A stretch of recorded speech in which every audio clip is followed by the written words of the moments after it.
Identify చేసి చేయడానికి time మీరు ఇమ్మీడియట్లీ వేయాల్సిన పని ఏంటంటే అందరికి కూడా ఎన్సీఎస్టీ గ్రామంలో కంప్లీట్ పెట్టి పడేయండి. ఈ మీ పేపర్ ఉంది బా దాన్ని అప్లోడ్ చేసి పడేయండి. సార్ ఇప్పుడు వరకు ఈ విషయం తెలియదు. ఆన్లైన్లో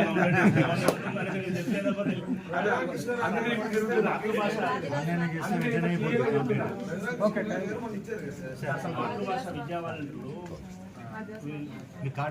వీళ్ళకి 5,000 గౌరవ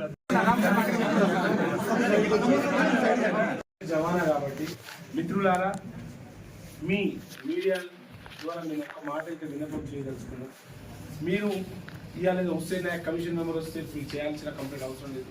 మీకు ఇబ్బంది కలిగితే ఒక్క వెబ్సైట్ మాత్రం మీకు చెప్తున్నాను, ఆన్లైన్లోనే చేసుకోండి కంప్లైంట్. నేరుగా మిమ్మల్ని మేము పిలుచుకుంటాం, లేదంటే మేమే వచ్చి చేస్తాం. సదరు మీకు ఇబ్బంది పెట్టిన ఏ డిపార్ట్మెంట్ వాళ్ళనైనా మేము కమిషన్కి తీసుకొచ్చుకుంటాం. కాబట్టి NCST gram.gov.in ఇది వెబ్సైట్ అండి. మళ్ళీ చెప్తున్నా, NCST gram.gov.in ఈ వెబ్సైట్ ద్వారా మీరు చెప్పుకోగలిగితే దాంట్లో రాసుకొని మీకు కావాల్సిన కంప్లైంట్ రాసి అప్లోడ్ చేసుకుంటే చాలు. మీకు ఆ డాక్యుమెంట్ ఆటోమేటిక్ అన్ని కంప్లైంట్లు దాని నుండి సాల్వ్ అవుతున్నాయి.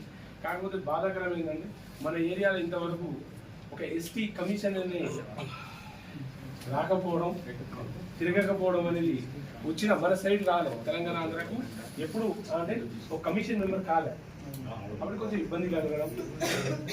ఈసారి ఖచ్చితంగా మన తెలంగాణ వాడిని ఇక్కడ లోకల్ వాడిని ఖచ్చితంగా మన తెలుగు బిడ్డలకు తగు న్యాయం చేస్తాను. ఖచ్చితంగా మీతోనే ఉండా మీ సమస్యలు కూడా వీలైనంత వరకు త్వరగా పరిష్కరించడానికి ప్రయత్నిస్తాం. ఇక్కడ ప్రధానంగా జీవో నెంబర్ 3 అనేది రిజల్ట్ చేయకుండా ఉంటుంది. అటువంటి దాన్ని తొలగించడానికి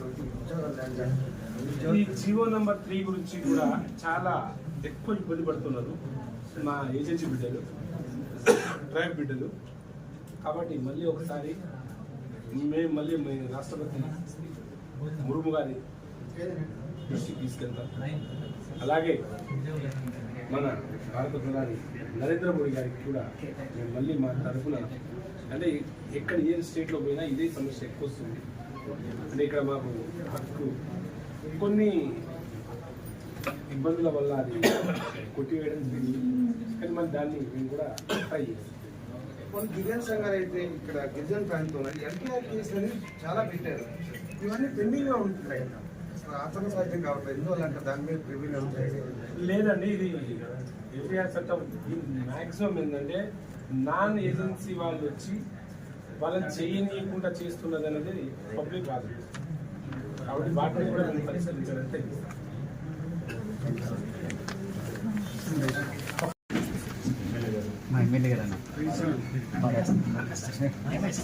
మీకు ఇక్కడ ST కమిషన్ తెలంగాణలో రీజనల్ ఆఫీస్ ఒకటి, అలాగే 6% పైన ఇక్కడ మా ఏపీలో కూడా ఉన్నారు. కాబట్టి ఇక్కడ కూడా విశాఖలో ఒక కమిషన్ ఆఫీస్, రీజనల్ ఆఫీస్ పెట్టాలని ఆల్రెడీ నిర్ణయించడం జరిగింది. అది కూడా మేము ఆల్రెడీ ప్రపోజ్ పెట్టడం జరిగింది. త్వరలో అది కూడా వస్తుంది మీకు దగ్గరలో ఉండడానికి. సార్ ఎక్కువ అంశం ఏంటంటే ఇప్పుడు ఏకలవ్యకు సంబంధించిన దాంట్లో ఇప్పుడు NPP STF సంబంధించిన రిక్రూట్మెంట్ సంబంధించిన రాష్ట్ర అధికారులు మాత్రం సంబంధించిన వాళ్ళు రిక్రూట్ చేసేవాళ్ళు. ఇప్పుడు ఈ సమస్య మీద దృష్టింటే ఉంటుంది. ఎందుకంటే మేము వాళ్ళని వ్యతిరేకించడం లేదు, కానీ రిక్రూట్ అయిన వాళ్ళు అంతా హిందీలో బోధన చేస్తున్నారు. మనకేమో మాతృభాష. కానీ అది CBSE సిలబస్ అన్నప్పుడు అన్ని విధాలుగా మనం ముందుకెళ్ళాలని కదా అది చేసింది. లేదు మొన్న తెలంగాణ నుంచి అయితే మరి ఒకసారి మీరు పరిశీలించండి. హిందీతో ట్రాన్స్లేట్ చేస్తున్నాను, మనకు అర్థం కాదు. ఇంగ్లీష్ అయినా సార్ ఇంకో విషయం అంటే ఇప్పుడు గురుకులం సంబంధించిన సీట్లు 2,500 మంది ఇక్కడ స్టూడెంట్ 2,300 మంది అప్లికేషన్ పెట్టుకుంటే కేవలం 400 సీట్లు ఇచ్చారు. ఇప్పుడు ఈ సీట్లు లేకపోవడం వల్ల ఏమవుతుందంటే మేము ప్రైవేట్ కాలేజీకి వెళ్ళాలి, డబ్బులు కట్టుకోవాలి, లేదా చదువు మాది సీట్లు. కాబట్టి